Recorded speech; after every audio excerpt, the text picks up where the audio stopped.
Boa, olha o trem acontecendo. É, legal isso. História é muito... Quando você olha história, é muito louco, né? Aqui, Passa muito rápido. sabe o que é legal? Que eu falei com algumas pessoas aqui, Luciano, é o seguinte, que nós estamos conversando aqui, um dos objetivos é virar um documento histórico. Sim. Daqui 10 anos, na hora que estiver fazendo 40, as pessoas que vão estar lá, elas vão pegar isso aqui e vão, opa, a Vou história pegar uns daqui, cortes aqui. quando for 50, vão pegar. Nós conversamos com gente que, mais de 80 anos aqui, que na época ali fundou o Sindiloc. Na época tinha a nossa idade. Tinha a nossa idade, exatamente. E o tempo passou rápido, né? Deixa eu pedir pra chegar um pouquinho pra trás, Eu. porque quando você gesticula tá aparecendo um pouco. Aí já vai. Obrigado. Então vamos embora. Fala pra gente quem que é o Luciano. Bom, Luciano é o neto de seu Antônio Menino, lá de Três Pontas. Pai da Cléo, da Laís, marido da Lide. Fora isso, mais outras tantas coisas que a gente tem feito aí nesses últimos 46 anos, né? Atualmente eu estou como CEO da Intel. A Intel é uma empresa de 30 anos, 31 esse ano, um ano mais velha que o sindicato. Estou lá desde 1995, tinha 3 anos a empresa quando eu cheguei com 17 anos. Fui entregar panfleto de mudança. Andei em todos os condomínios de BH entregando panfleto de mudança. E aí não tinha mais serviço para mim, fui trabalhar com um tio nosso. Fiquei um ano trabalhando com esse tio aqui em BH e depois voltei para a Intel e aí tô lá até hoje. Fiz de tudo, cara. Fez a carreira na Intel. Fiz tudo. Engraçado que eu converso com alguns executivos, né? Falo, cara, a minha experiência é restrita a uma empresa. Se é bom ou se é ruim? O cara fala, bom, se a gente pudesse ter mais experiência, seria melhor.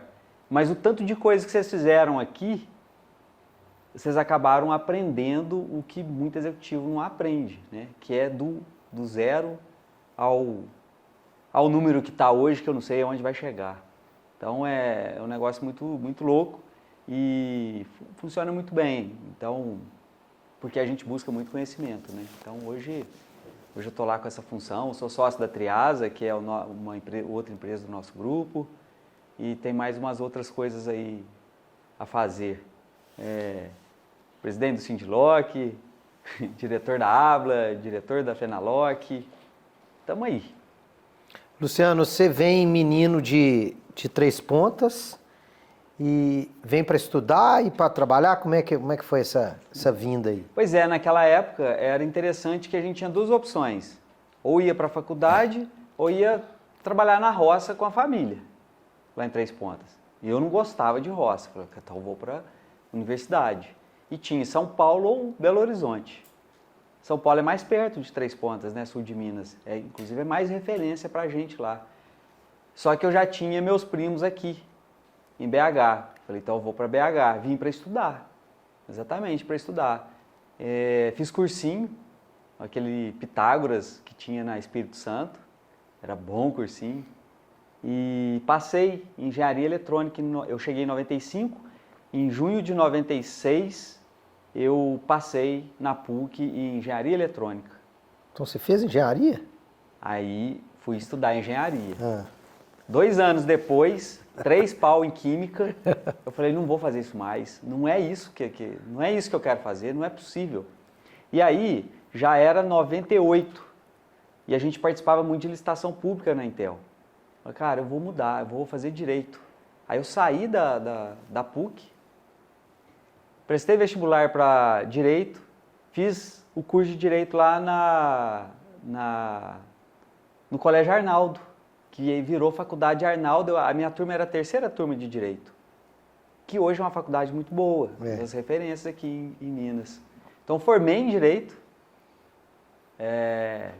tirei minha OAB, mas nunca atuei como advogado. Eu tenho a OAB ainda, pago a anuidade, nem sei para que eu faço isso. Mentira, eu nem a OAB eu tirei. Pois é. E aí, mas eu fazia questão de tirar a OAB porque todo mundo falava que era muito difícil.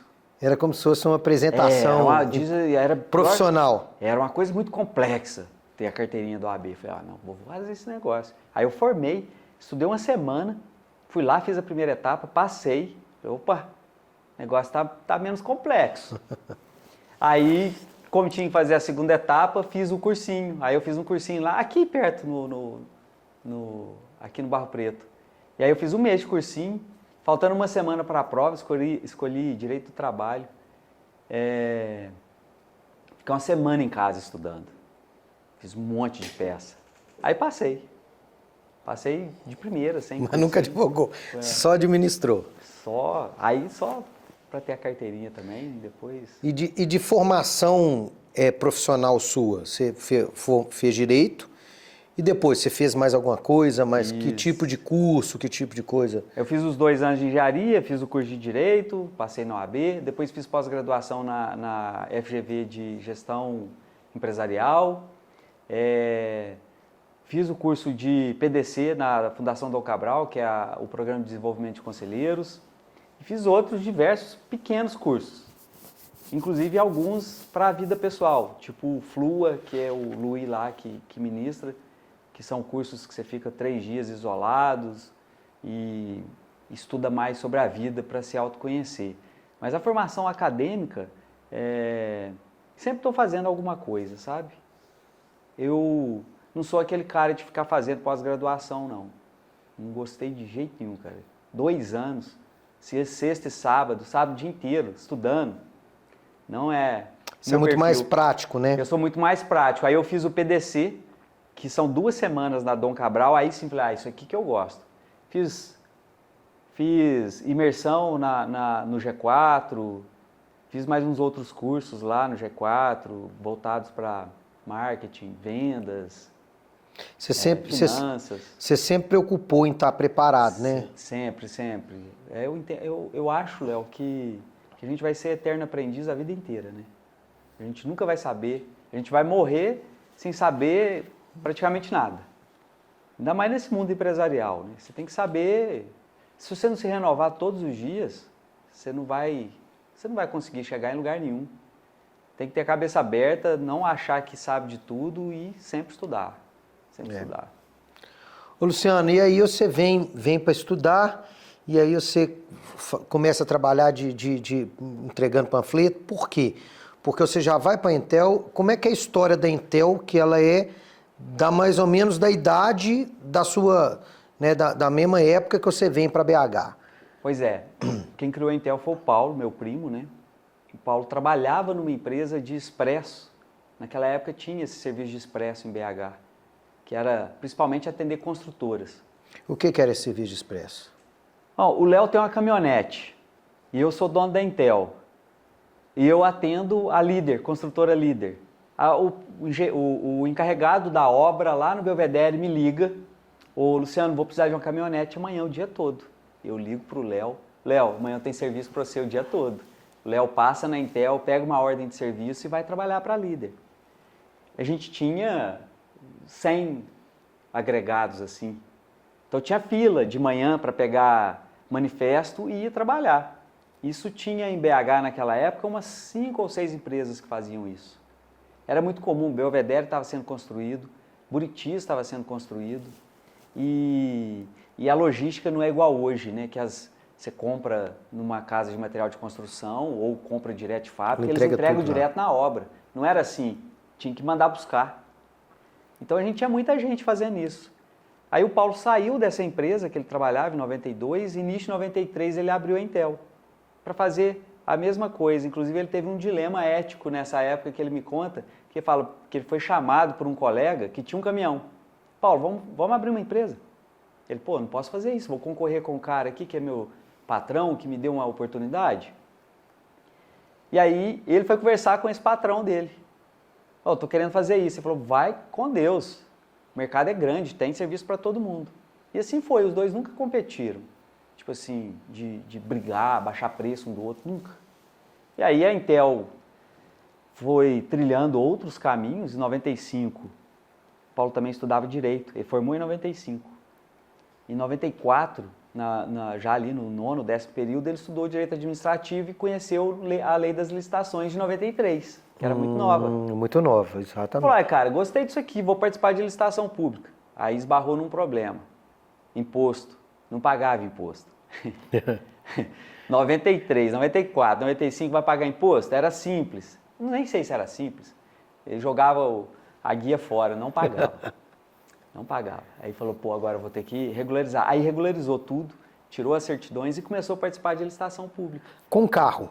Com carro. Ah. Principalmente correio, que a gente conseguia agregar Kombi, dono de Kombi com a Kombi lá no correio. Ou seja, aí a Intel começa a alugar carro. Aí a Intel começa a alugar carro, exatamente, com motorista, né? A gente ficou até 2007, mais ou menos, 2008, só com motorista. Só com motorista. E a gente continuou fazendo serviço de transporte. Em 2002 a gente parou de fazer aquilo que a gente fazia, que foi a origem da empresa, paramos de fazer mudança residencial, industrial, a gente fez muitas mudanças nesses de 93 até 2002. Paramos com isso, começamos a fazer logística, que é armazenagem, distribuição de material. O primeiro contrato foi com a Caixa, foi a primeira vez que a Caixa terceirizou esse tipo de serviço, a gente ganhou em 2002. E aí a gente ficou com a atividade de armazenagem e entrega, transporte de carga, aí a gente já tinha caminhão próprio nessa época, já tinha carro, fazendo transporte para os Correios e outros clientes, e a locação com o motorista.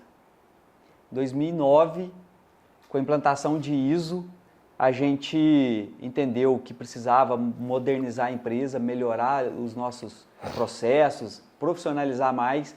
Aí a gente começou também a fazer locação sem motorista. O boom mesmo da nossa locação sem motorista aconteceu nos últimos 10 anos, de 2014 até agora. Que eu acho que foi quando a gente ultrapassou o faturamento de transporte e logística com locação. Aí o DNA ficou bem mais misturado. O nosso DNA era muito de transporte, né? E a locação era uma coisa que era meio que proveniente do transporte, porque a gente fazia transporte de carga, depois a gente começou a fazer transporte de pessoas, depois a gente começou a alugar carro com motorista, que não deixava de ser um transporte, né? Geralmente de pessoas e pequenas cargas, era o que a gente era especialista. Trabalhamos para muito cliente bom, a AGU, a Anatel, Urbel, Femig, a ANP. Super especialista em licitação. Super, super, super. Até 2011, 95% do nosso faturamento era com cliente público. E aí nessa mesma época que a gente começou a mudar para locação sem motorista, foi a época que a gente percebeu que essa equação tinha que ser invertida. Porque nós trabalhamos numa época em que muita gente não sabia trabalhar com licitação. Final de década de 90, início da década de 2000. Então a gente ganhava muito com os nossos preços. Daí a pouco começou a ficar muito competitivo. E aí os preços caíram. E os preços caindo muito. Nós ganhamos uma licitação em 2007 para os Correios, que eram 40 caminhões fazendo BH São Paulo. Nós trabalhamos até 2013 nesse contrato, 6 anos, sem nenhum problema de roubo. No último ano nós tivemos um roubo. Perdemos a licitação. Quem assumiu em 2014, já no primeiro ano, teve uns 20 roubos. As coisas começaram a mudar muito rapidamente. Então a gente começou a migrar para outras áreas e aí a gente começou a inverter essa equação do faturamento com o cliente público com o cliente privado. Hoje a gente fatura muito mais com o cliente privado. E como é que era o Luciano nessa história, dentro da Intel, nesse crescimento dela? Começou lá entregando panfleto, depois foi dirigir Kombi, depois como é que a trajetória até chegar de ser CEO do grupo? Muito boa pergunta, Léo. Não tinha serviço para mim, na realidade, quando eu cheguei. Aí o Paulo falou, entrega uns panfletos aí, para não ficar à toa. Beleza, fui lá entregar panfleto, tive que sair por um ano, voltei porque nós ganhamos um contrato na Caixa, que era entrega de malote. Então tinha uma rota que saía de BH, ia para Lafayette, Congonhas, Ouro Branco e voltava para BH, todo dia à tarde. Aí falou, compra um carro, comprei um Uninho, né, o quadradinho, e faz essa rota. Você comprou como pessoa física? Como pessoa física. E aí eu voltei para a Intel para fazer isso. Aí eu fiz esse malote por um ano. Só que como eu estava estudando, eu já entendia de licitação, a Intel estava crescendo, uma pessoa que trabalhava com a gente em licitação foi embora, voltou para Perdões, ele era de Perdões, Falou, cara, hoje não vai não, hoje fica aqui comigo, que hoje eu estou precisando de ajuda aqui. Com isso, de repente eu já não estava indo mais. Tipo, manda o outro Mandava bater um motorista, volante. mandava um motorista no meu lugar e eu ficava no escritório. Daí a pouco, isso foi em 97, 98, daí a pouco eu já não ia mais. Aí eu já fiquei no escritório, mas não tinha função definida também, não. Fazia o que tinha que fazer. Já emiti manifesto, já entreguei nota fiscal, já atendi cliente, já fiz de Fez tudo. compra de Compra, peça, compra de... Tudo. Aí até que, de repente, Aí em 99 nós ganhamos um contrato da Urbel e da FEMIG. Aí eram 60 carros. Nossa, era carro que não acabava mais, né? Falei, meu Deus, como é que nós vamos cuidar desse tanto de gente? Aí eu fiquei definitivamente no escritório. Primeiro, aí a gente começou a crescer e modernizar. Primeiro sistema para controle de manutenção fui eu que implantei. Lembro, chegou um monte de disquete assim. Implantei. Internet, a gente começou a mudar a internet. E aí nós ganhamos a logística da Caixa em 2002. E aí você já tinha relacionamento com o contratante? Aí como eu participava da licitação, eu dava sequência na implantação do serviço.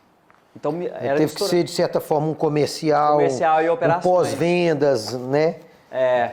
Um comercial e operações, um pós-venda também.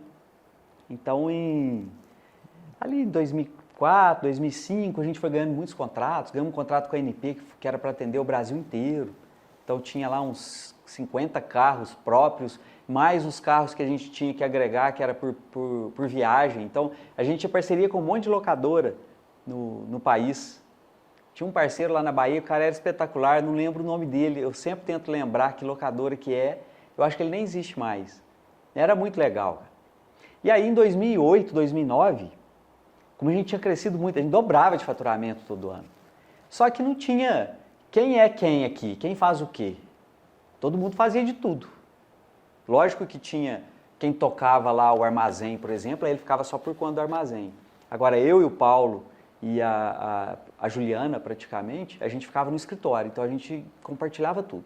Lógico. Toninho também já estava nessa época? Toninho chegou nessa época. Aí o Toninho chegou nessa época. Então, 2009, eu falei, cara, a gente precisa melhorar isso aqui, Paulo. Tá meio bagunçado esse negócio. Tá na hora da gente melhorar. E a gente foi implantar a ISO 9001, que era o que eu sabia de gestão que poderia contribuir com a organização da empresa. Aí, na implantação da ISO, gente, tem que fazer organograma. O que é isso, organograma? Não, tem que ter o presidente, tem que ter diretor, se não tiver diretor, gerente, geral, sei lá. Falei, beleza, então vamos fazer organograma. Na hora de fazer organograma, a gente sabia que o Paulo era o presidente, que era o CEO, né? Hoje, né, é CEO. E o Luciano faz o quê? Falou, faz de tudo, cara. Aí a gente tinha uma contadora que era muito perspicaz, ela, não, vamos mais. Aí eu ia falando, ela, não, você cuida de comercial e operação, vamos colocar aí diretor comercial e operações. Foi aí que a gente criou as diretorias. Aí botou no cartãozinho ali, diretor. Botou no cartãozinho, falei, cara, ó, agora eu virei diretor, agora eu tô chique mesmo. Só que a gente era, assim, era tudo muito no feeling, né? Então o Zé Márcio, que era o nosso consultor da ISO, já é um senhor, o cara ajudou a gente demais.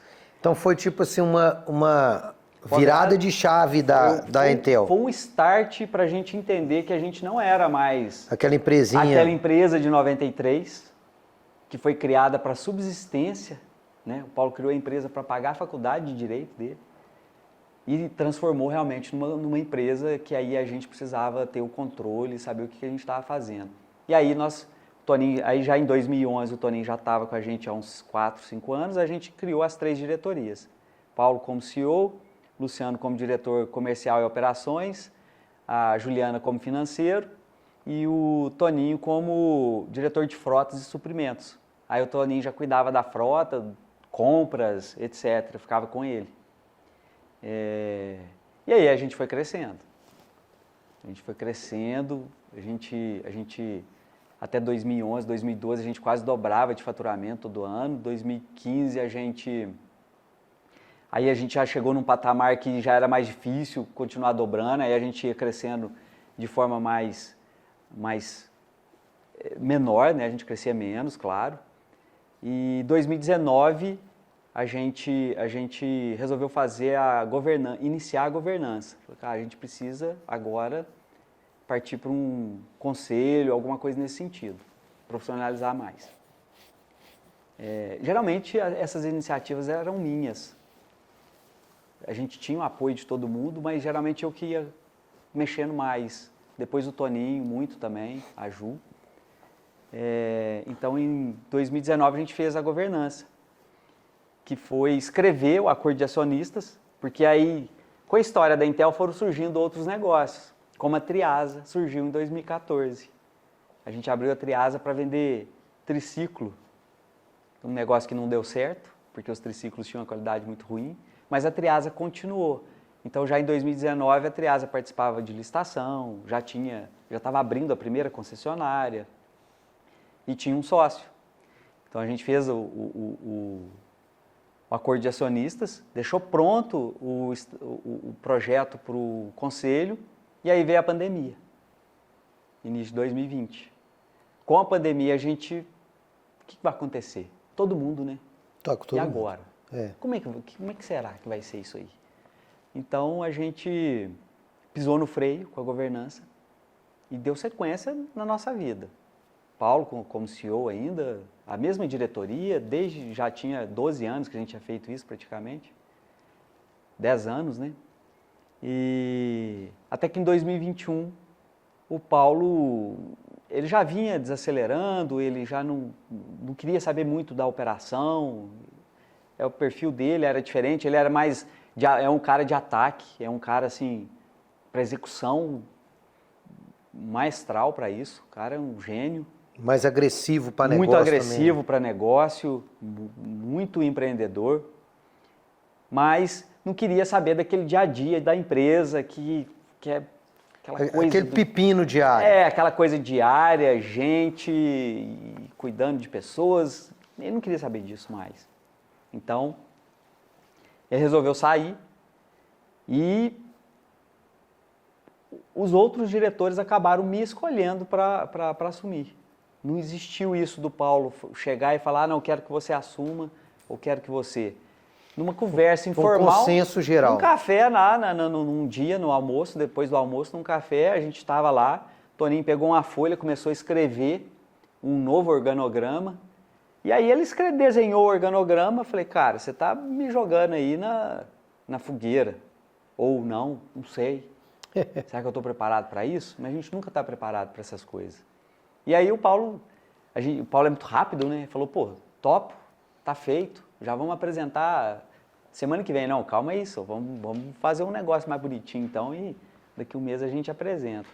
E aí em setembro de 2021 assumi como CEO. E criamos o Conselho Consultivo e o Paulo foi para a presidência do Conselho Consultivo. Então assim... E você assume no momento...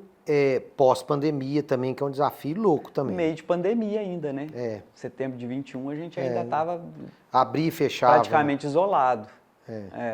Foi uma época muito estranha. E deu muito trabalho, cara. Te confesso que foi muito difícil no primeiro momento, porque a gente estava acostumado a fazer outra coisa, né? Ô Luciano, e você, desde que você assume, você trabalha muita cultura lá dentro, né? Um alinhamento de cultura, como é que é essa história também? A gente tem, aí com a saída do Paulo, a gente percebeu que a cultura deu uma mexida, porque o meu perfil é diferente do dele, né? O Paulo é um cara mais aguerrido, mais guerreiro ali no front. Eu não, eu já sou um cara mais de gestão, quero entender o porquê de planejamento, eu preciso ter talvez tenha sido os anos de engenharia, mas eu preciso entender isso aqui saiu daqui para cá, por quê e como. Precisa ter dados na mão. Exato, é meu perfil. E eu comecei a cobrar mais da turma, porque a turma também seguia esse formato que a gente tinha anteriormente de ser mais tranquilo, de ir mais no feeling e de tudo dando certo até então. E aí mudou um pouco a cultura, a gente sentiu esse problema, falou, pô, a gente precisa recuperar essa cultura e organizar isso. Aí a gente contratou um consultor. Nós temos um consultor lá, vai fazer 2 anos agora, e ele ajuda a gente com essa promoção da cultura. Então é uma coisa mais estruturada, A gente fala muito sobre isso. Quem chega percebe que tem essa cultura bem definida, bem estabelecida na companhia e está funcionando bem. E você tem uma turma jovem de diretores lá. É proposital ou aconteceu? Você ter... Aí eu acho que, assim como aconteceu comigo, né? Você perguntou, como é que você chegou a CEO? Nada foi programado. Né? Até ficar no escritório não foi programado. Né? Saí de motorista para ir para o escritório por necessidade. Aí a gente viu que estava dando certo, funcionou. Com eles aconteceu uma coisa bem parecida. Que é a gente perceber dentro da empresa quem pode nos ajudar nesse momento aqui. Quem pode ser alçado aqui para poder ajudar.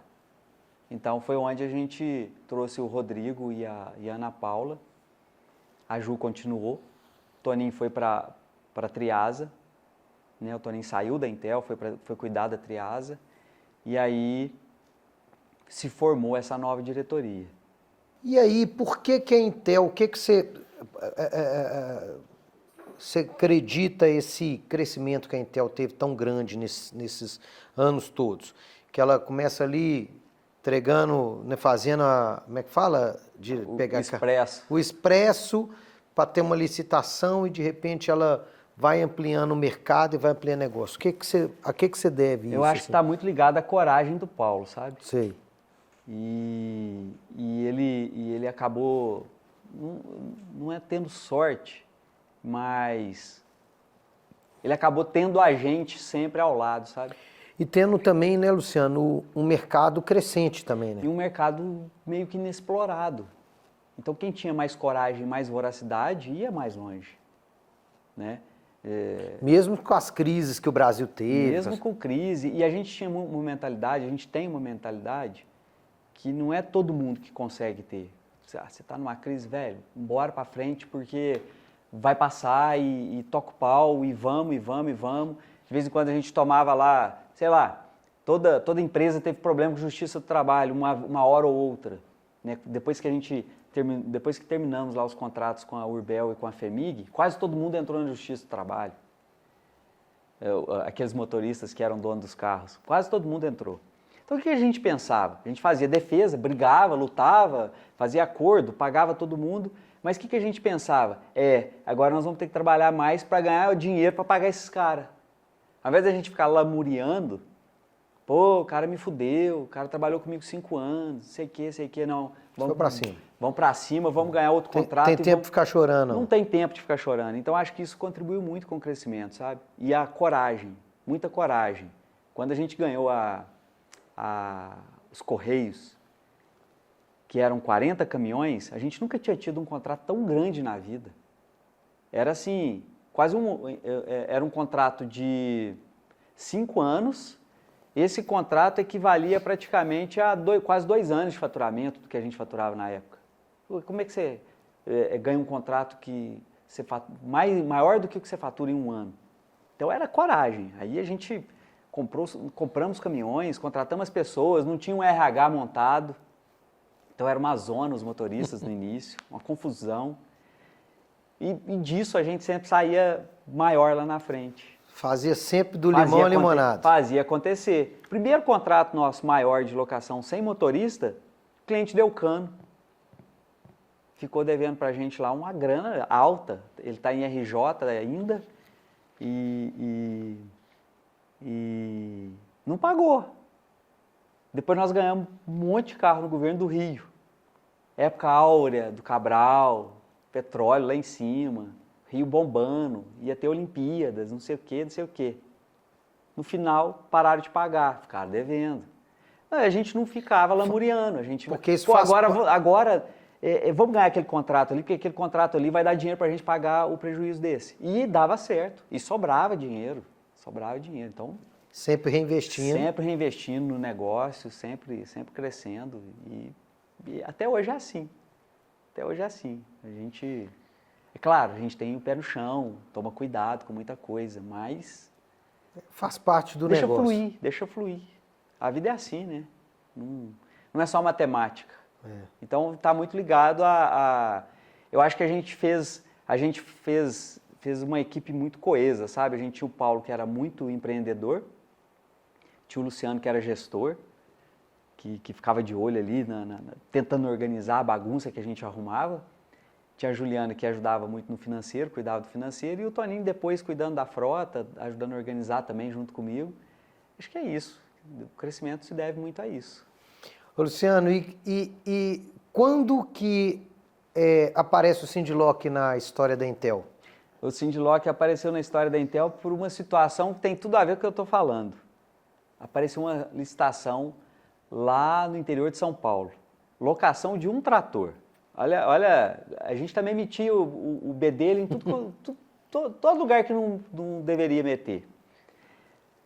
E no edital estava escrito que tinha que comprovar a filiação ao sindicato responsável por aquela área. Falei, cara, qual sindicato que será que cuida de trator, pô?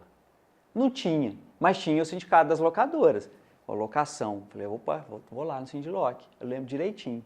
A licitação acontecia assim, sei lá, 2 dias depois do dia que eu descobri que existia o Sindilock. Então eu corri lá no Sindilock, lá na Francisco Salles. Isso era que ano? 99.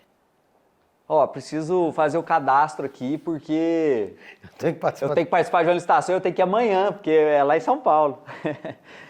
Eu não lembro exatamente quem estava lá do sindicato, cara, quem me recebeu, mas não foi facinho, não.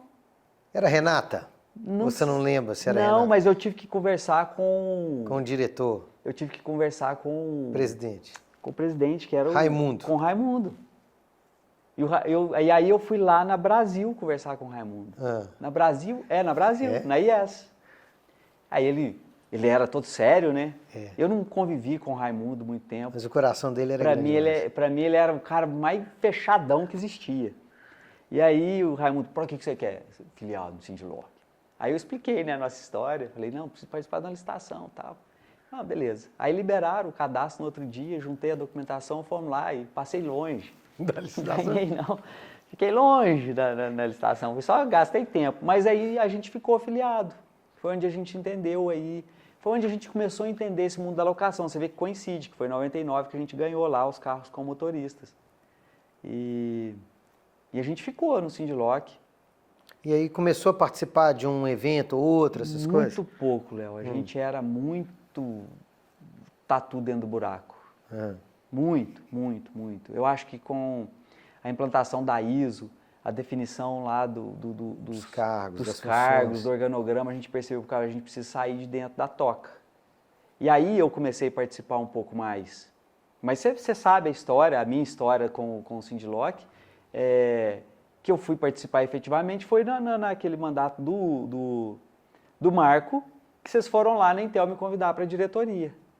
Aí eu comecei a participar mais. Eu acho que o que eu fazia era o que acho que a maioria faz, ir na festa do final do ano.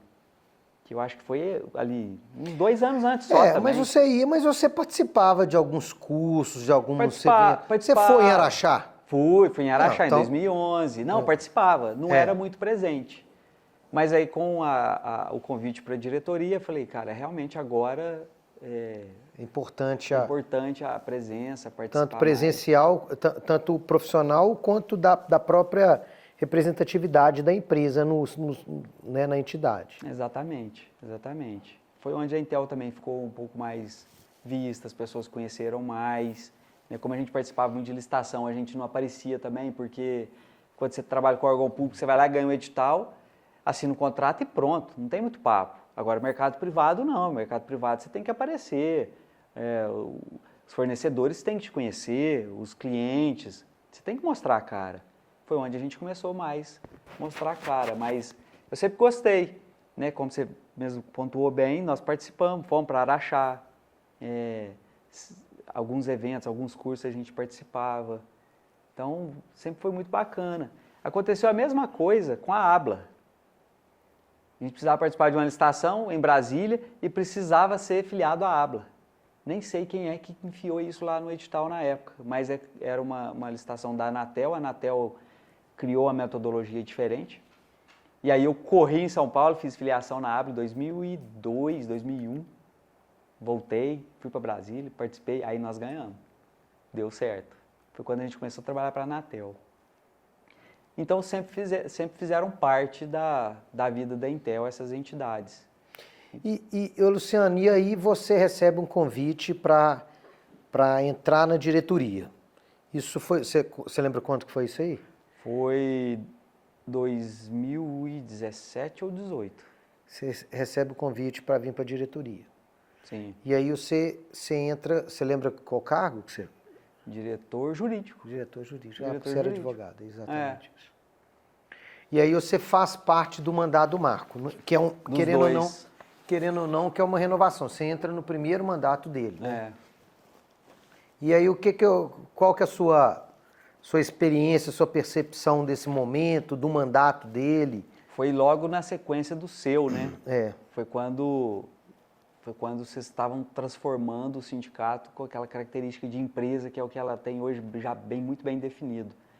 Para mim foi uma grata surpresa, Léo, entender como que o sindicato funcionava, como que trabalhava, a importância de se ter uma estrutura profissional por trás de tudo isso, né? E comecei a entender mais como é que funcionava a instituição.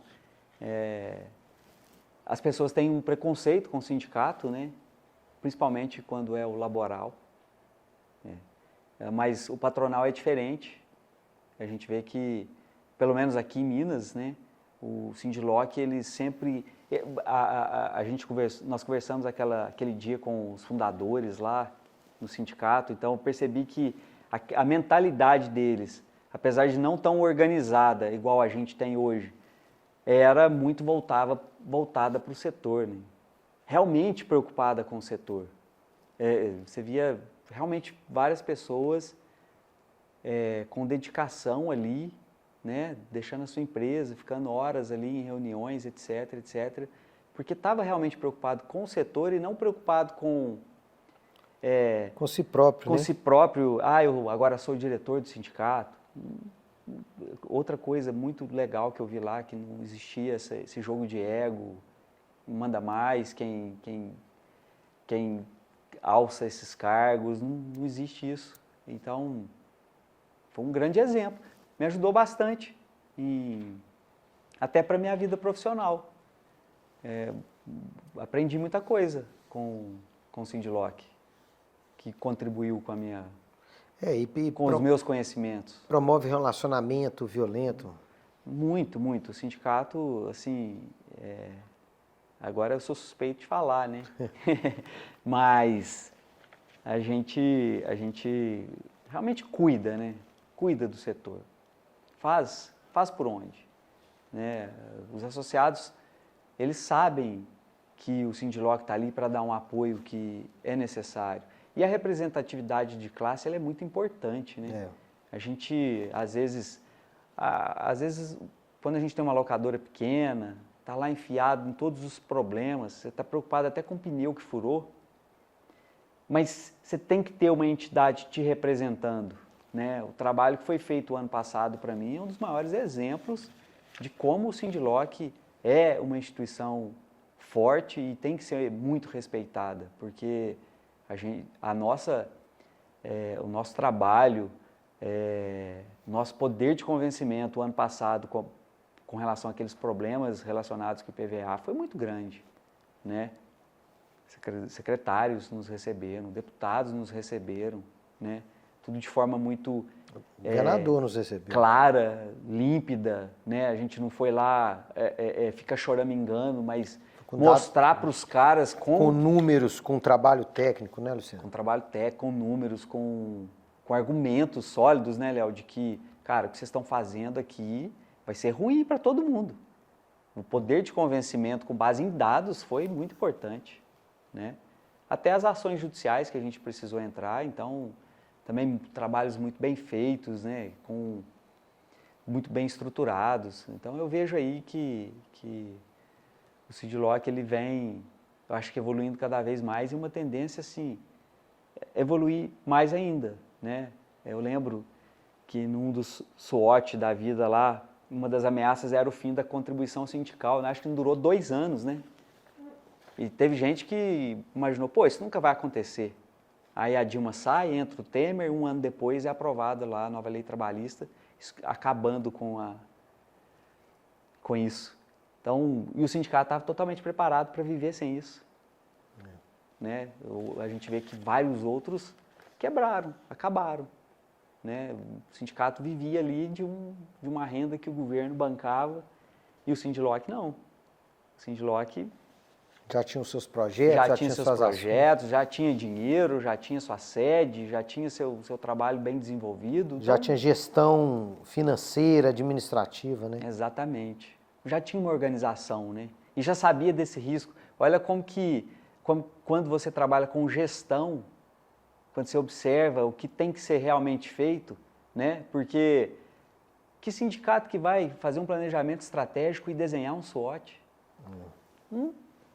Não conheço. E aí essa ameaça foi prevista lá, falou, gente, nós precisamos nos precaver. Então, e aconteceu aquela ameaça, e era assim, para fechar a porta, se não tivesse preparado, né?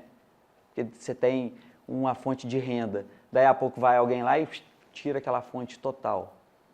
E a gente estava totalmente preparado, não foi um estresse, né? Foi preocupante, sim, mas foi evoluir, né? Fez com que evoluísse mais ainda. Então, eu falando de Sindiloc, tem que sempre elogiar mesmo e vangloriar aí tudo que foi feito por todas as gestões até chegar aqui onde a gente está hoje, né? Pois é, aí chegamos até onde está hoje. Aí chega um certo dia, alguém vira e fala assim, Luciano, você vai ser o próximo presidente. Como é que foi esse momento pessoal, profissional também? Isso foi engraçado demais, porque eu nunca entrei no sindicato com pretensão de virar presidente. Nunca pensei nisso. Né? Quando vocês foram lá me convidar, eu sei o Marco, lembro direitinho. Falei, cara, eu senti aquilo mais como uma obrigação de contribuir, de retribuir tudo que aconteceu na minha vida até ali. Eu costumo comentar com você que tem muita gente que fala, precisamos ajudar uma instituição de caridade, precisamos fazer isso, precisamos fazer aquilo. Mas não deixa de ser um trabalho filantrópico quando você dedica parte do seu tempo para uma entidade de classe também. É uma dedicação.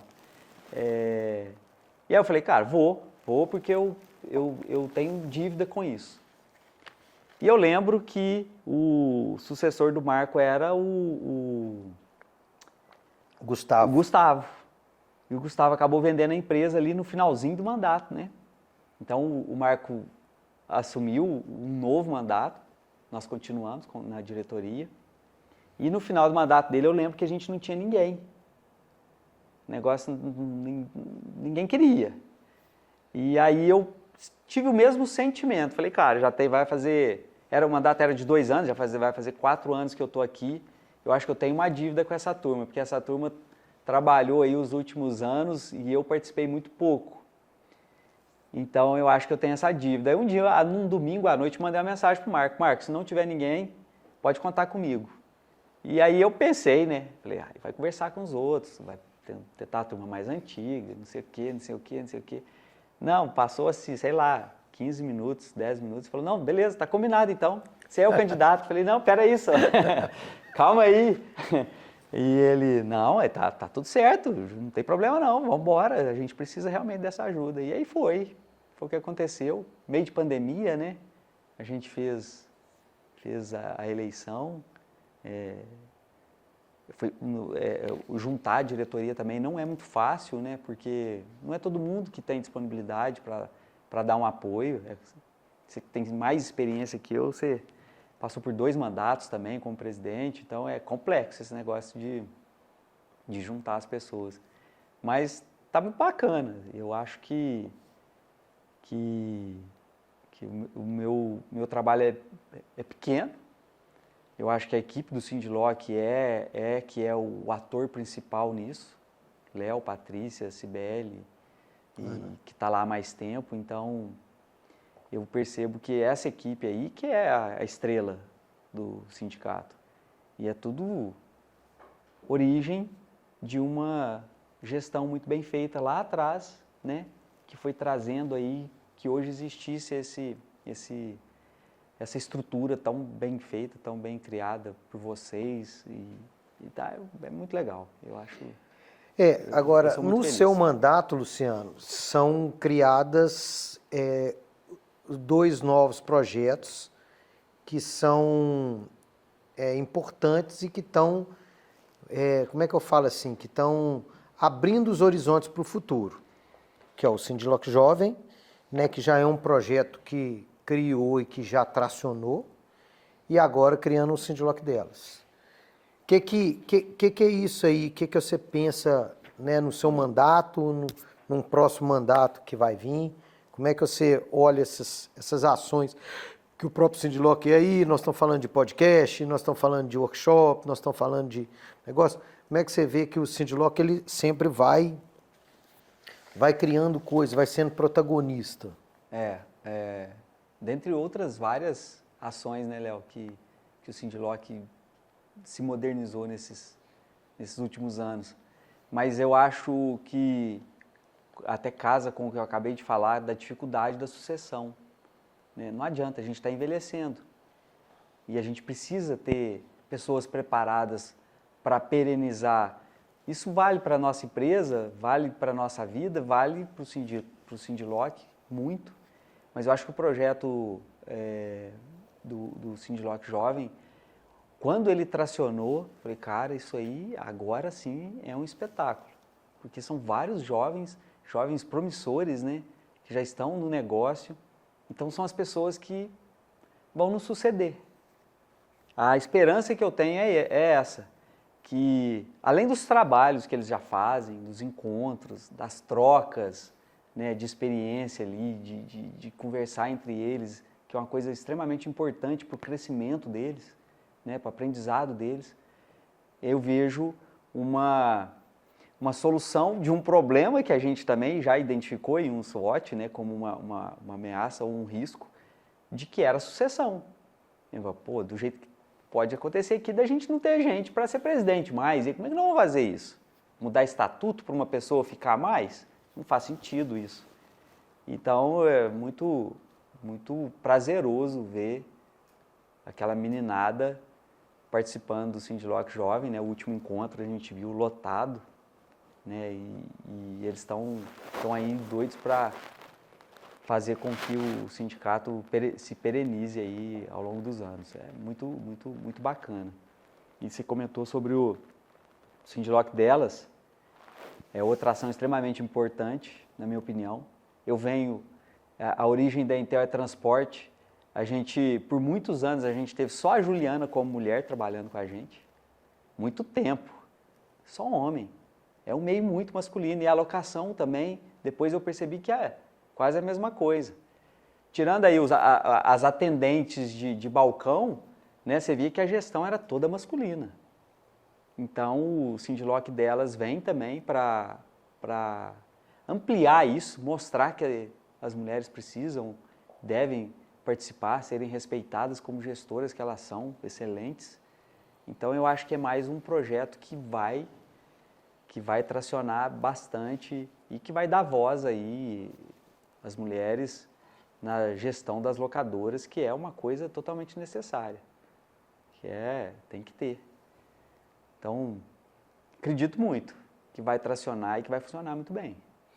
E o que você enxerga, Luciano, do futuro do mercado, do negócio de aluguel de carros? Olha, eu enxergo, como é que eu posso falar? O mercado com a pandemia ficou doido, né? Assim, todo mundo ficou desesperado para inovar. O que eu faço? O que eu faço para renovar? O que eu faço para inovar? O que eu faço para ser diferente? O que eu faço? Foi uma época ali onde teve um boom de startups, muita negociação de empresa, então todo mundo achou que ia mudar tudo. O mundo não é mais o mesmo. E aí acaba a pandemia, a gente passa por um ano aí de 2022 onde seminovo bombou, né, porque o preço dos carros novos subiram demais, então agora eu vou ficar rico vendendo seminovo. E esse ano, que é um ano 23 e 24, que você vê que dá uma estabilizada, todo mundo botou o pé no chão e está observando o mercado de forma mais racional, né? A gente percebe isso, eu pelo menos percebo muito isso. Então eu acho que sim, muita coisa boa veio para ficar, o carro por assinatura. Se você for verificar, o carro por assinatura nada mais é que um aluguel mensal para um cliente pessoa física. Isso já existe há anos. Locamig, Localiza, as grandes locadoras aí, Rent a Car, sempre fizeram isso. Né? O que mudou... Só formalizaram o contrato. O que mudou é que hoje a gente tem sistemas mais modernos para controlar isso. Que eu criei um aplicativo que é ultra mega faraônico espetacular para tocar carro por assinatura. Não. Você modernizou. E os sistemas de gestão também já perceberam isso e eles foram na esteira disso. Mas, para o cidadão que não tinha o hábito de alugar o carro, foi muito bom. Então, ele deixou de ser uma coisa ali específica ali de um cliente B2B, que tinha ali as pessoas físicas que se interessavam e acabavam alugando aquele carro também, para popularizar mais. Então, é uma coisa que fica, na minha opinião. Carro para aplicativo, motorista de aplicativo, os caras entenderam que é muito melhor ter um carro alugado. Né? Então, eu acho que continua, depende muito do que o governo vai fazer aí, se aumentar muito o custo e diminuir, pode ser prejudicial para o mercado. Locação de frota, eu acho que nunca cresceu tanto com a pandemia, porque os empresários também perceberam que faz sentido, né? Não faz sentido o cara comprar 100 carros, investir 10 milhões de reais, se ele é uma empresa de engenharia, daqui a pouco ele se ele vende remédio, daqui a pouco ele precisa de vender ele precisa desses 10 milhões para ele investir no negócio dele. Então ele aluga o carro, paga ali mensalmente, abate nos tributos ali o que ele gasta com a locação. Então os empresários amadureceram, né, para alugar carro da gente como frota. E aí a gente vê outros mercados muito promissores, né? Máquinas, por exemplo, que a gente viu aí empresa abrindo capital na pandemia porque tinha uma tese muito bacana com aluguel de máquinas. E aí a gente percebe que assim como os empresários, os construtores, que é claro que são empresários, mas do ramo de máquinas, entenderam também que eles não precisam comprar a máquina. Para quê? E uma máquina custa R$1 milhão. Então o cara às vezes precisa de 60, 70 máquinas na obra dele, uma construção de estrada, uma floresta. Então ele percebeu também que ele pode alugar. Caminhão, moto. É uma coisa que vai crescer. Caminhão, mercado minúsculo no Brasil. Os Estados Unidos tem mais de 25%, o Brasil ainda está com 2%, 3%. Nós temos aí uma grande locadora que é um destaque. Mas é um mercado totalmente promissor. Totalmente promissor. Vai crescer muito. Assim como máquinas. E, por fim, né, a locação de motos que você citou, que a gente tem também aí uma empresa que surgiu como uma empresa de tecnologia e aluga só moto, né, que é grande, tem muita moto. Mas, assim, eu acho que a gente tem que ser muito inteligente para misturar a inovação com a experiência das pessoas. Não dá para pivotar 100%, o mercado não muda assim. O cara que aluga frota há 15 anos, o que mudou na locação dele de frota é que ele soube otimizar mais essa frota. Né? Provavelmente ele diminuiu a quantidade de carro porque ele soube usar melhor esses carros. E tecnologia. E aí a tecnologia está envolvida com tudo. Né? Sistema de gestão, sistema de governança, conexões mais rápidas da oficina que você manda para o seu sistema, para o seu menino que está do lado de cá cuidando daquela frota. Hoje chegando inteligência artificial. Chegando inteligência artificial para... A gente lembra que rastreamento de carro até poucos anos atrás era só localizador e bloqueador. Hoje já existe há um bom tempo, mas acho que a gente não passa de 10 anos. Tem telemetria, barramento CAN, você consegue ler o KM do carro. Lógico que daqui a pouco você está embutindo uma inteligência artificial ali que já vai fazer todo o trabalho de mandar para o sistema, de mandar um agendamento para a oficina, de mandar para o celular do motorista que ele precisa parar o carro para fazer a manutenção. Eu acho que o que vai mudar muito é isso. E aí as locadoras precisam estar preparadas para isso. Mas você percebe que não é reinventar a roda, é melhorar a roda. né? E eu vou te fazer uma pergunta para o futuro, às vezes para no futuro alguém rir da pergunta ou da resposta. O que você enxerga um pouco hoje do elétrico, que já é, de certa forma, uma realidade, e de um autônomo que vai, né, que hoje não é realidade para nós, mas que pode ser no futuro? E eu tenho muita dúvida com relação ao elétrico. Eu ainda tenho muita dúvida. Eu passei por uma situação na Califórnia, que é um estado progressista lá dos Estados Unidos, né? 2022. Que lá já existia uma legislação do estado que em 2030 não poderia rodar mais carro a combustão. Então o que você vê de Tesla na rua, até mesmo que a fábrica era lá, né? Eu fui para o Vale do Silício. Você via Tesla assim, um atrás do outro. Igual Fusca. Loucura Agora aquilo. Fusca aqui. É um negócio muito louco. Só que, conversando com as pessoas lá, um mês depois que eu voltei, tinha já uma orientação para que as pessoas abastecessem os carros somente à noite. Porque o sistema elétrico não estava suportando o tanto de carro para ser abastecido. Eu falei, nós estamos em 2022. Se hoje não tem estrutura de eletricidade para suportar isso, na Califórnia, nos Estados Unidos, como é que vai ser em 2030? Eles vão ser tão eficientes assim em criar novas fontes energéticas para sustentar 100% da frota elétrica? Cara, duvido muito. Pega um país igual ao Brasil. No Brasil falta fibra ótica. Em São Paulo falta fibra ótica. Nós vamos ter estrutura para abastecimento de carro elétrico? Mas eu acho que é uma coisa que veio para ficar. Mas não na proporção que a gente imaginou. E nem para ser só 100%, né? Nem para ser só 100%. A gente tem fontes de combustível fóssil que vão durar mais 50 anos. E nós temos etanol aqui. Nós temos etanol aqui. Nós temos países, igual o Equador, por exemplo, que descobriram novas fontes lá. O Brasil descobriu o pré-sal há 10 anos. Então, simplesmente nós vamos acabar com isso. Olha a economia que gira em torno disso. A gente tem que saber como não prejudicar o meio ambiente, mas também não deixar de usar 100%. Então, eu acho que o elétrico ainda é uma coisa que, vamos ver, né? Quem sabe daqui a 10 anos a turma vai falar, ele achava que o elétrico não ia dar certo, olha aí agora. Ou não. E o autônomo, aí eu enxergo mais longe ainda, viu, Léo?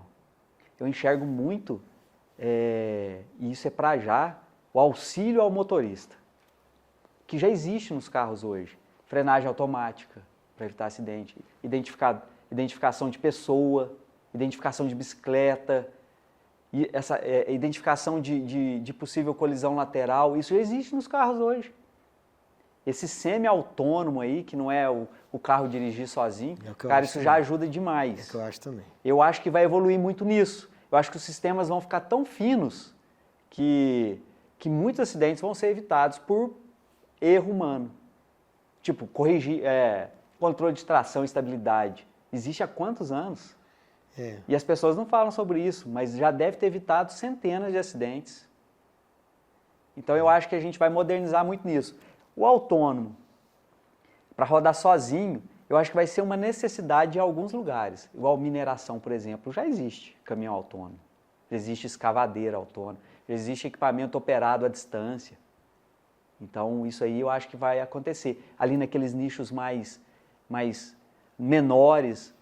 Mas no Brasil, onde não tem nem faixa pintada e o pedestre não atravessa na faixa... Você vai soltar um Tesla rodando por aí sozinho? É impossível. Hoje é impossível. Mas o semi-autônomo ali, com os apoios ao motorista, esse aí, com certeza, a tendência é evoluir cada vez mais.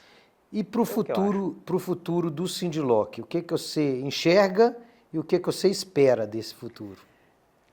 Eu enxergo o Sindiloc precisando acompanhar essas evoluções, né? A gente fez uma alteração no estatuto pensando nessas novas locações esse ano, já pensando nisso, né? Porque a gente não representa só locadora de automóvel, a gente representa locadora de bens de mobilidade. né? Isso aí. A gente tem que modernizar enquanto isso também. E observar o mercado. E as locadoras vão ter que mudar, né? Elas vão ter que ser mais modernas, mais automatizadas, para poder evoluir.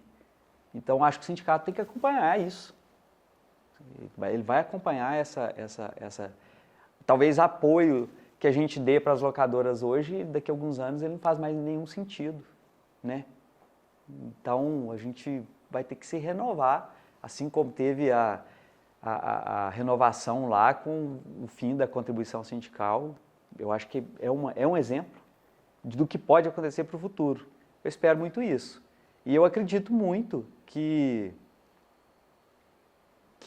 a entidade não vai deixar de existir. Tipo assim, hoje não faz sentido mais existir uma entidade representativa para aquela categoria. Eu acho que não, eu acho que sim. Eu acho que a gente ainda vive num mundo onde a gente precisa estar muito conectado. Tem que estar com as pessoas, tem que estar unido. Para ficar mais forte não tem jeito senão mais união, né? Todos unidos, todos juntos. Eu vejo muito isso. Eu acho que esse é o futuro do Sindiloc. Pois é. Alguma coisa, Leandro? Eu tenho. Eu queria, Luciano, te ouvir um pouco, né? A gente estamos nesse momento, né? O sindicato vive os 30 anos durante a sua presidência. Já que a gente está falando de futuro, que marcas que você gostaria que sua gestão tivesse quando a gente for fazer o documentário dos 60 anos? Eu vou pedir para ele falar das que pessoas. perguntou, né? Que eu não pedi. Eu vim pensando nisso, falou, quis o universo, quis Deus que fosse eu aqui hoje, né? Nessa figura, nessa função. Eu acho que é um privilégio para mim. Assim, como eu falei antes, né, Léo? Não tinha pretensão nenhuma de ser presidente de sindicato. Mas, para mim, é um privilégio, uma honra muito grande estar aqui hoje. O que eu espero para daqui 30 anos? Qual é o legado que o Luciano quer deixar ali, a marca que ele quer deixar?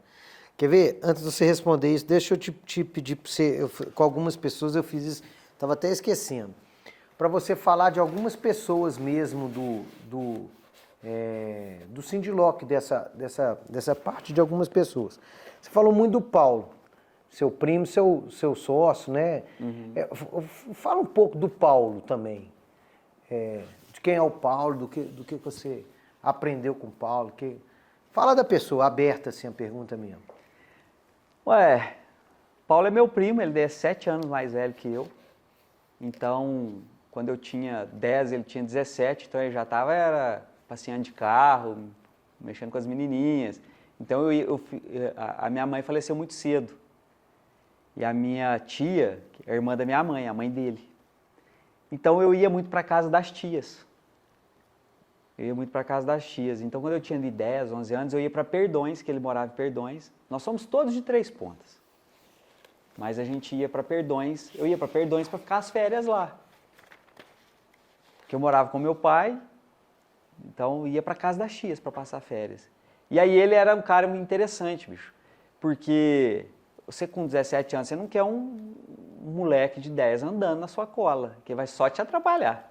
E ele era o contrário. Ele pegava a gente, botava no carro com 10 adolescentes, tudo amigo dele, e ia passear com a gente. Então eu achava aquilo o máximo. Falei, cara, que coisa legal, né? Ele leva a gente para passear. Então, aí a mãe dele já falava, Paulinho vai ser uma pessoa de muito sucesso na vida. Mãe é foda, cara. Mãe, não teima com mãe, não. E você vai trabalhar com ele. E eu não entendi aquilo. Falei, trabalhar com ele. 10 anos de idade. E aí todo ano ela falava isso comigo. Até que quando eu formei, estava formando no 3º ano, aí ele já estava aqui. Mas ele estava fudido, coitado. Estava todo ferrado, não tinha dinheiro para nada. Estava fazendo faculdade de Direito na Milton Campos. Então ele trabalhava para pagar a faculdade. Sobrava nada de dinheiro, mas ele a Intel já existia. E aí ela falou, quando eu estava formando, ela falou, lembra que eu te falava que você vai para trabalhar com o Paulinho? pode arrumar suas coisas e ir para BH que ele vai te ajudar. Eu acho que ele ficava assim, puta que pariu, minha mãe só me ferra.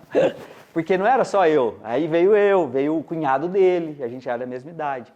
E ele ajudava mesmo, cara. Ele ajudava. O apartamento dele era pequenininho, ele botava a gente para dormir na sala, fica muito tempo dormindo na sala, apartamento minúsculo, lá no Ermelinda, não sei se você conhece. Pequeninico. A gente ficava trombando um no outro dentro de casa. Ele com um filho pequeno, tinha casado há pouco tempo, e aí sempre realmente ajudou. E era uma coisa que a mãe dele falava, mas que ela sabia porque ela já tinha visto. Então ele é um cara que sempre ajudou as pessoas, sempre ajudava. E como ele me ajudou a vir para cá, a estudar, me arrumou lá o serviço de panfleto, que era só para ver se eu ganhava um dinheiro, porque nem precisava daquilo. Tudo bem que depois foi até legal que nós conseguimos bastante Gerou serviço. negócio. Virou. Deu negócio. Então, eu acho que eu acabei ficando muito do lado dele por conta desse espírito dele de ajudar as pessoas, que hoje, inclusive, é um dos nossos valores. Nós temos 2 valores que é muito a cara dele. Ninguém é melhor que ninguém e espírito de ajudar as pessoas. Por isso que tem aquela estátua lá na Intel. Exatamente. Aquela estátua é ele que inventou aquilo. Então ele sempre foi um cara muito voraz para os negócios, muito perspicaz, nunca não dava mole, tipo assim, não dava mole para negócio de jeito nenhum, mas ao mesmo tempo sempre ajudando todo mundo. Ajudou muito o pai, a mãe, os irmãos, a gente, eu, por exemplo. Então a gente foi crescendo junto. Eu profissionalmente, ali dentro dos negócios, e ele como fundador. Uma coisa que eu não falei, ele teve um sócio no início, né, que é o cara que chamou ele para montar a empresa, só saiu em 98, ficou 5 anos, não quis mais, falou que a empresa estava ficando grande demais. E naquela época tinha 5 carros. Ele falou, não, está muito grande, você já deve ter visto vários desses aí, né, Léo? Falou, não quero mais, vou sair. Saiu. E aí a gente veio crescendo juntos. Então a gente tem um nível de sinergia tão grande que às vezes ele pensa numa coisa, ou eu penso numa coisa que quando um vai falar com o outro já sabia. Não, isso aí eu já tinha pensado. Eu já ia te falar sobre esse assunto. Já aconteceu dezenas de vezes. Participando de licitação, por exemplo, hoje não, hoje tem telefone, WhatsApp, é muito fácil você conversar, né? 20 anos atrás, a gente tinha o Motorola e olha lá, né? Não podia ligar, tinha lugar que não tinha sinal. Então a gente às vezes, cara, eu fiz isso. Falou, você fez certinho, foi exatamente o que eu ia te falar para fazer. Durante o processo ali, o pregão, etc. Então, para falar dele, seria isso. O cara, assim, sempre preocupado em ajudar as pessoas e um baita do empresário, empreendedor. E dos presidentes do Sindiló que você passou, o que você fala do Saulo? Porque você já estava no Sindiló. Sim. Você falou do Raimundo já, que você teve muito pouco relacionamento com ele. Só para fazer a inscrição. Depois eu tive mais convivência com o Saulo, principalmente por causa do encontro de Araxá, né? O Saulo para mim sempre foi uma referência, né? Eu vi o Saulo como eu vi o Salim Matar, que eu não entendia muito bem desse negócio de rente a cara, então não entendia nada, né? Então falava Saulo da Locaming, falava, esse cara é foda, esse cara é bruto. E aí a gente viu a realização lá do evento lá de Araxá, as festas, os outros eventos, falava, pô, muito legal isso aqui. Aí você assumiu, aí eu já estava acompanhando mais. Quando você assumiu, aí eu percebi que o Saulo deu, eu sinto isso, você pode me corrigir se eu estiver enganado, o Saulo deu um start na modernização total e transformação do sindicato. O grande legado do Saulo é esse. Eu acho que ele tinha a empresa dele, ele tocava a empresa com maestria, então ele trouxe um pouco disso. Trouxe a qualidade que ele sempre gostou. Exatamente. Né? E eu te enxergo ainda muito como um cara totalmente aberto para aprender. E eu vi que você falou, cara, isso que ele fez aqui é legal, então eu vou dar sequência. né? Nunca aquele sentimento de... Aliás, eu acho que isso nunca existiu lá, né? De eu vou apagar o que esse cara fez aqui porque eu que quero ser o cara do sucesso, né? Então, a sua gestão, assim, eu enxergo que você foi lá e concretizou o que o Saulo... Começou a construir. E aí vem o Marco. O Marco, para mim, cara, eu admiro muito o Marco. Acho o Marco um cara espetacular. É bravo. Bravo, mas espetacular. O Marco, uma reunião de planejamento estratégico que a gente estava lá, nós ficamos lá o dia inteiro, que o Marco pediu sanduíche para a turma, eu falei, esse cara é foda. Esse cara quer trabalhar. Ele é fera, cara. Trabalhador demais. Demais. Muito trabalhador, muito inteligente e totalmente gestor, né, cara? É um baita de um gestor. E aí, toda vez que a gente ia falar sobre algum negócio, alguma coisa, que resultado que isso vai trazer pra gente? Então, assim, ele acabou. Aí ele sedimentou o que você fez, ele asfaltou ali, fez a estrada, terminou a rodovia do que você estava fazendo. Então, eu acho que eu sou extremamente privilegiado porque eu cheguei num nível elevado do sindicato, né? Aí eu acho que dá até para emendar a resposta que o Leandro me perguntou. O que eu espero de deixar de legado? Eu espero esses projetos que a gente criou, que eles realmente se transformem em projetos com resultados efetivos para o Sindlock, que um daqueles meninos venham a ser o presidente. E lembre, a gente iniciou isso lá no mandato do Luciano. Esse é um dos legados que eu gostaria de deixar. Eu gostaria que as pessoas lembrassem da gente. E aí não é do Luciano, é daquela gestão que o Luciano participou, como uma gestão que contribuiu um pouco para aumentar o degrau que as outras gestões foram deixando. Sempre um degrau a mais. Pô, a gente saiu daqui, esse presidente foi muito bom que fez isso, esse foi muito bom que fez isso, esse foi muito bom que fez isso, esse aqui foi muito bom porque continuou aquele legado, teve a oportunidade de trazer talvez mais modernidade, criar novos projetos, e aí ser lembrado como um participante da gestão que aumentou o nível, que aumentou a régua do Sindlock, que fique a responsabilidade para o próximo que vier, de que ele vai ter que aumentar mais a régua, que ele pegou um negócio de altíssimo nível e aí ele vai ter que transformar em mais alto nível. Então, a lembrança que eu quero é essa, que, pô, foi um presidente que passou aqui e ajudou a transformar isso aqui em mais um degrau, em mais um nível, subiu mais um nível. Acho que é mais ou menos isso. Eu não sou um cara muito pretensioso, não, sabe?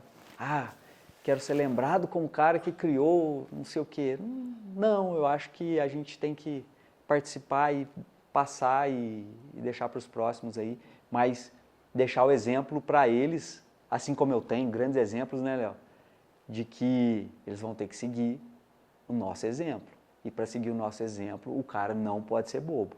Tem que trabalhar, tem que ser um dedicado. cara ligado. O cara que vier com a régua mais baixa, ele vai passar vergonha. Ele não pode vir com a régua mais baixa, não. Tem que vir com a régua para subir, né? Para subir mais um degrau. Acho isso. Você ia perguntar mais alguma coisa, Leandro? Não, é isso aí. Nó, top demais. Eu acho que foi legal. Acho que é isso. 10h15. Uai, pois é. Passou? Não, 11h15. Nossa! Nossa senhora. Show. Bacana demais, Luciano. Obrigado.